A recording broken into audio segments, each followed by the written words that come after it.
Good morning students. Fine? नहीं sir, very fine. ठीक है, तो बढ़िया है, तो वेरी फाइन है। ओके, लास्ट टाइम न्यूमेरिकल्स किए थे एक्सरसाइज के 8, 9, 10, 11, यस, ये 4 क्वेश्चन किए थे। और फिर उसके बाद मैंने बोला था कि आज हम मतलब जो लास्ट टाइम के जो सभी न्यूमेरिकल केस थे फॉर्मूला बेस पर थे। अभी जो हम कर रहे हैं वो मतलब उसको हमें यस नो मतलब रीजन के साथ बताना है, जो भी आंसर है हमारा। ठीक है, तो स्टार्ट कर रहे हैं। सबसे पहले डन, फर्स्ट नंबर 14.1 से स्टार्ट कर रहे हैं।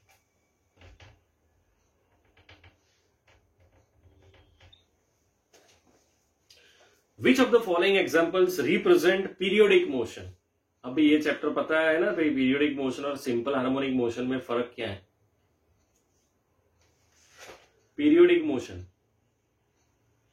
सिंपल हार्मोनिक मोशन मतलब ऐसा या फिर ऐसा। पीरियोडिक मोशन पूरा कंप्लीट करेगा, ये कंप्लीट नहीं करेगा, आगे पीछे ऊपर नीचे ऐसे जाएगा, है ना। A swimmer completing one trip from one bank of a river to the other and back. तो डन भाई, चलो सबसे पहले which of the following example represent the periodic motion?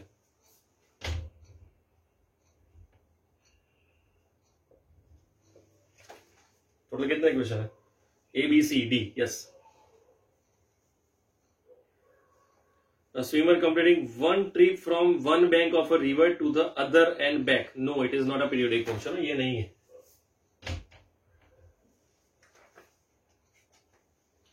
A freely suspended bar magnet displays from its north-south direction and released. Okay, तो north south में होगा तो yes, it is a periodic motion. Periodic motion हो सकता है ना इसमें ऐसे। Yes, it is a periodic motion. A hydrogen molecule rotating about its center of mass. भाई rotating बोल रहा है तो yes, ये भी है।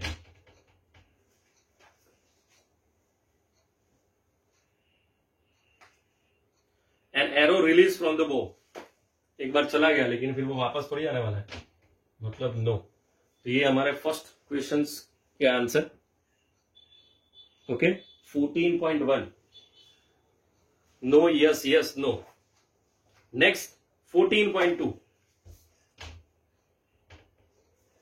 चलो अभी 14.2 सबसे पहले उसमें which of the following example represent simple harmonic motion and which represent periodic motion but not simple harmonic motion. First, the rotation of earth about its axis, मतलब ये क्या करेगा? Periodic motion. ओके, क्योंकि ये सर्कुलर मोशन करता है। तो first number है और a number periodic motion. Done.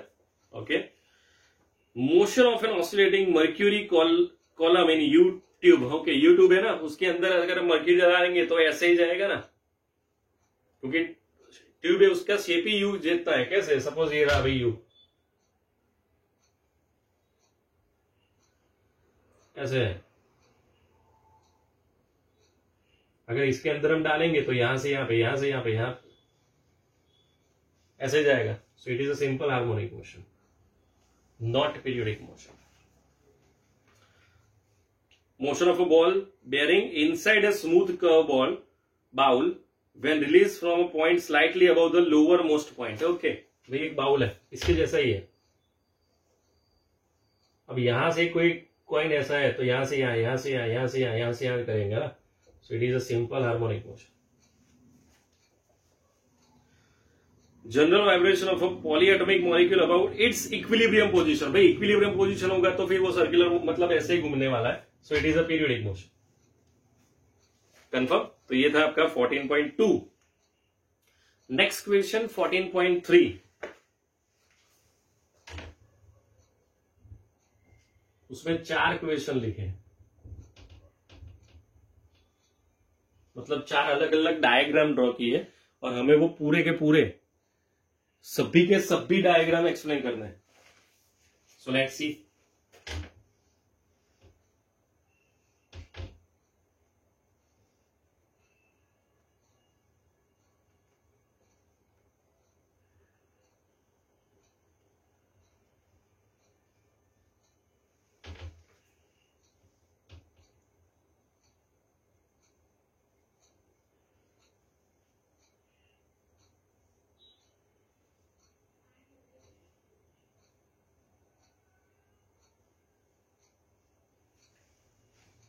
Okay चलो भाई,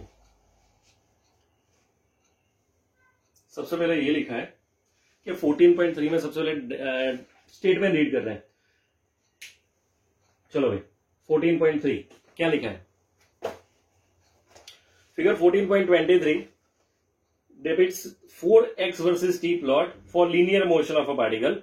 Which of the plots represent periodic motion? ये देख के आपको भी जजमेंट आ ही गया होगा कि इसमें पीरियडिक मोशन कौन सा है। What is the period of motion? चारों के लिए पीरियड ऑफ मोशन चाहिए हमें, ठीक है। लेकिन उसके लिए मुझे ये वैल्यू लिखनी पड़ेगी, तभी आपका आंसर आ सकता है।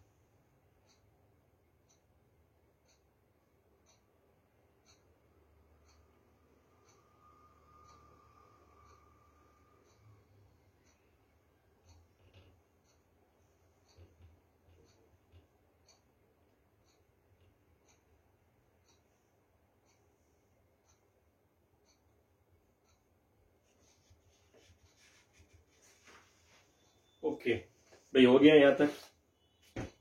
अब चारों डायग्राम देखो, यहां पे तो कुछ लिखा नहीं है। ये चारों के चारों ग्राफ है x versus T, position versus time. Okay, यहां पे कुछ नहीं लिखा है। यहां पे ये सबसे पहले ये डिसाइड करो भाई, इसमें से पीरियडिक मोशन कौन सा। फर्स्ट स्टार्ट हुआ इनिशियल से increase, its a periodic motion. No, आपको भी पता नहीं है ये है। हाँ भाई, ये अपना पोजीशन जो भी है वो रिपीट कर रहा है, मतलब ये है। ये जिगजैग मोशन है, मतलब ये नहीं है। ये रिपीट कर रहा है तो ये है। ओके, सबसे पहले तो ये डिसाइड हो गया। चलो नहीं sorry, any no yes no yes. अभी इसमें सेपरेटली और क्या चाहिए भाई? अभी इसमें चाहिए कि भाई उसमें पीरियोडिक मोशन चाहिए मुझे सबसे पहले। तो अभी हमें क्या फाइंड आउट करना पड़ेगा भाई? पीरियोडिक मोशन इसमें फाइंड आउट करना पड़ेगा। तो चलो भाई, वो कैसे करेंगे? सबसे पहले फर्स्ट में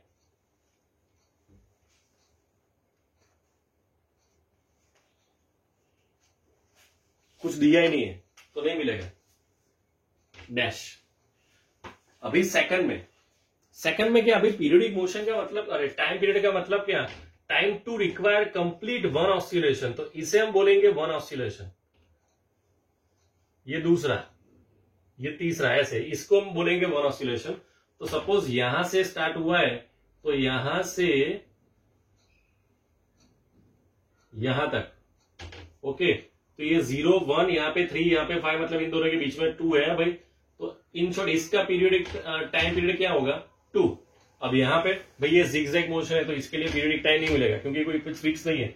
यहाँ पे 1 है, यहाँ पे 4 है, यहाँ पे 7 है, यहाँ पे 10 है, कुछ फिक्स नहीं, तो यहाँ पे नहीं मिल सकता।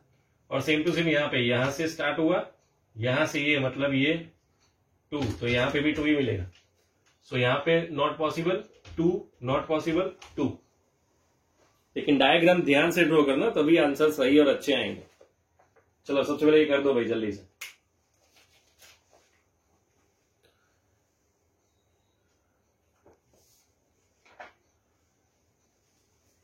कंप्लीट।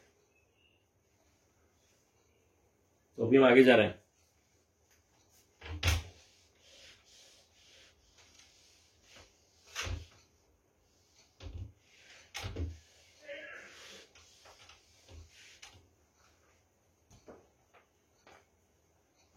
चलो अभी नेक्स्ट क्वेश्चन में ऐसा है 4 5 6 4 5 6 7 है, बाकी 8 हो गया, 9 हो गया, 10 हो गया, 11 हो गया। तो अभी सिर्फ 14 15 ऐसे हैं जिसमें न्यूमेरिकल बेस, मतलब फॉर्मूला बेस के क्वेश्चन है। अदरवाइज तो सब में अभी यस नो विथ रीजन। 14.6 देखो। चलो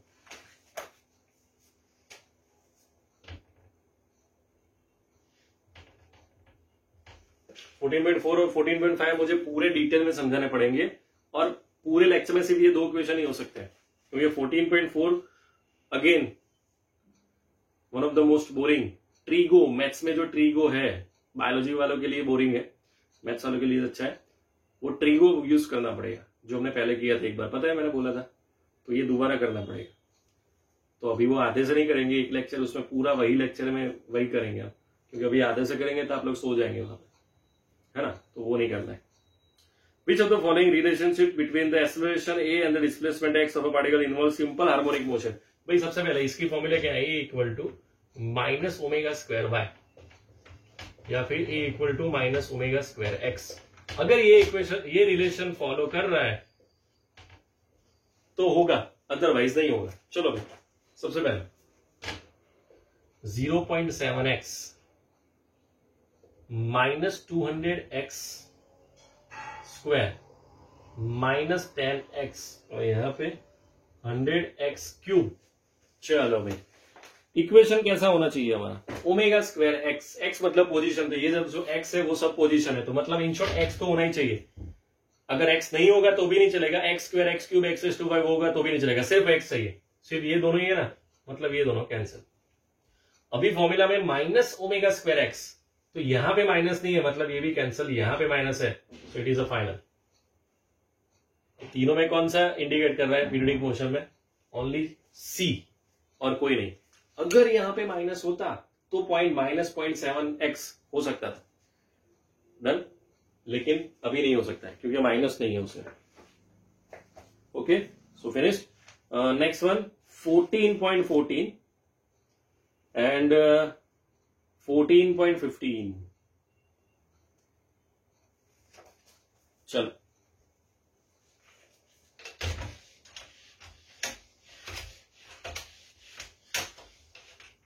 चलो भाई, सबसे पहले 14.14 और उसके बाद 14.15।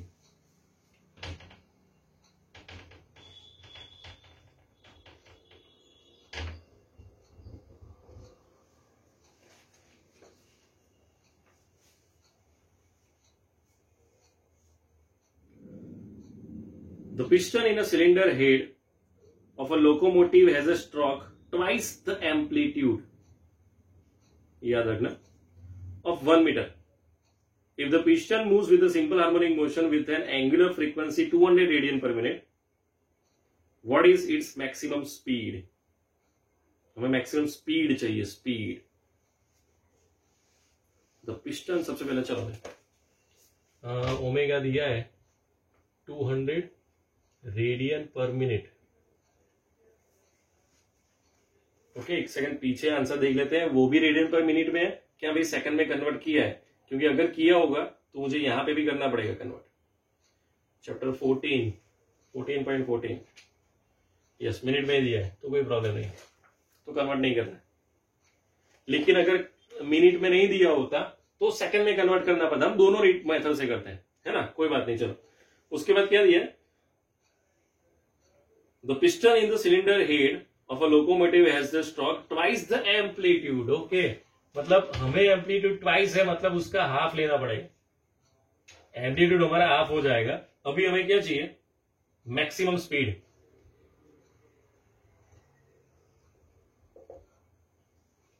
कौन सी फॉर्मूला, मैक्सिमम स्पीड बोला है ना, Vm equal to A omega, omega की जगह पे 200। So our answer is 100 metre per minute. लेकिन अगर यही आंसर मीटर पर सेकंड में होता तो डिवाइड बाय 60 करना पड़ता, तो 5/3 जो भी है देख लेना भाई, 1.666, यस 1.666 मीटर पर सेकंड, या फिर ये both are same answer, it's a metre per minute, it's a metre per second. तो ये था हमारा final answer 14.14। The next one is 14.15। यहां तक समझ में आ गया भाई, श्योर ना, देख लो एक बार। ये मैंने 1/2 क्यों किया पता है, अंदर लिखा है ट्वाइस द एम्पलीट्यूड, इसलिए मैंने 1/2 किया है, ऑलरेडी ट्वाइस है तो फिर हमें डिवाइड करना पड़ेगा ना भाई, और उसकी वैल्यू 1 है, 1 मीटर। अगर 2 मीटर दिया होता तो 2 मीटर डिवाइड बाय 2 तो आंसर 1 आता। 5 मीटर दिया होता तो 5 मीटर बाय 2, ट्वाइस है तो डिवाइड बाय 2 तो करना ही पड़ेगा, तभी सिंगल मिलेगा ना, तो 5/2। लेकिन अभी 1 मीटर दिया है ट्वाइस, तो 1/2। Okay, done. नेक्स्ट 14.15। चलो भाई, the acceleration due to gravity on the surface of the moon is 1.7 metre per second square. acceleration on the moon 1.7 meter per second square. What is the time period of the simple pendulum on the surface of the moon if it's the time period on the surface of the earth is 3.5 seconds? Okay, अर्थ पे उसका periodic time क्या है? हमें moon पे उसका periodic time चाहिए. अर्थ पे उसका पीरियडिक टाइम है 3.5 सेकंड और अर्थ पे उसका ये क्या हो जाएगा 9.8 metre per second square. Simple pendulum वाला topic. Formula T equal to 2 pi under root L by G. भाई लेंथ तो वही रहेगी, लेंथ तो चेंज होने वाली नहीं है पेंडुलम की, और 2 पाई भी वही रहेगा, सिर्फ T और G चेंज हो रहे हैं. So T proportional to 1 upon G under root में. So Tm upon TS, sorry moon and earth है ना, हाँ, is equal to GE upon GM under root में. ये रिलेशन बनेगा इनवर्सली प्रोपोर्शनल. अभी हमें इसमें से क्या चाहिए? Tm चाहिए, तो बस अभी इसको सॉल्व करना पड़ेगा. ओके,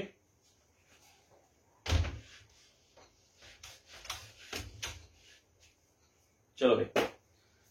Tm पता नहीं, Te ऊपर GE अपॉन GM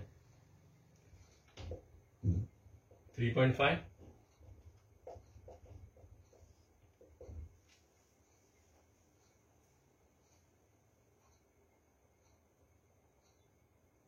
देखो अभी 9.8 अपॉन 1.7. सबसे पहले तो उसको सॉल्व करना है.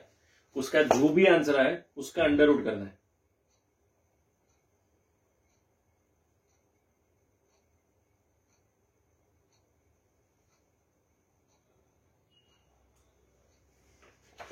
फाइव पॉइंट, इसको डिवाइड करेंगे तो 5 पॉइंट ऐसा कुछ आ रहा है आंसर. 17 5 85, 17 6 102, 5.75 जैसा आएगा. उसका भी अंडर रूट, 2 का स्क्वायर 4, 3 का स्क्वायर 9, तो 2.3 जैसा हो सकता है. अब 3.5 2.3 7 पॉइंट समथिंग आएगा. 7.2 ऐसा कुछ आ सकता है answer. Periodic time, let's check क्या आ रहा है पीछे. ये मैंने कैलकुलेटर के बिना किया है, मतलब तो आप लोग लेकिन कैलकुलेटर के साथ करना है. 8.4, हाँ, तो मतलब ऐसा हो सकता है. मतलब करो ना मल्टीप्लाई 3.5 इंटू 2.3, और ये भी एक बार चेक करना भाई ये जो भी आंसर है. डन. फाइनल आंसर है 8.4. तो ये तो मैंने ऐसे ही किया था. मतलब इन शॉर्ट आपका आंसर 7.2 से तो ज्यादा ही आने वाला है ना, क्योंकि ये मैंने सबसे मिनिमम कैलकुलेशन किया था. बस इसे सॉल्व करो, उसका अंडर रूट करो into 3.5, you got the final answer. देख लो एक बार. ओके, और आपका फाइनल आंसर क्या है? 8.4 सेकंड. डन. कोई डाउट यहां तक? कंफर्म, लॉक किया जाए. ओके, चलो कोई बात नहीं. तो ये था आपके क्वेश्चंस. अभी और क्वेश्चंस है 1 2 3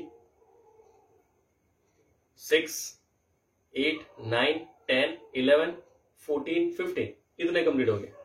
एक एग्जाम्पल बाकी है. हाँ बस, तो सबसे पहले नेक्स्ट टाइम सबसे पहले वो एग्जाम्पल कर देते हैं, और बाकी के जो क्वेश्चन है मैंने आपको बोला वो ट्रीगो वाला था एक क्वेश्चन जिसे हमें करना पड़ेगा अच्छे से उसको, तो वो करना पड़ेगा. ठीक है, डन. तो इतना है अभी. उसके अलावा थियरी भी ऑलमोस्ट कंप्लीट. डन भाई. अभी 2 लेक्चर में ये चैप्टर कंप्लीट हो जाएगा, विद इन 2 लेक्चर जो न्यूमेरिकल है उस हिसाब से. ओके, उसके बाद हम इस चैप्टर के एमसीक्यू करने वाले हैं, एक पूरा लेक्चर. मैं आपको उसके लिए शीट सेंड करूंगा. ओके, लेकिन ये ध्यान रखना है मुझे उसके लिए मतलब एमसीक्यू करने पड़ेंगे, बहुत अच्छे एमसीक्यू, इसकी वजह से बोल रहा हूं, है ना. डन. ठीक है, तो अभी आज इतना रख रहे हैं. Okay, so see you next time. Done, bye bye.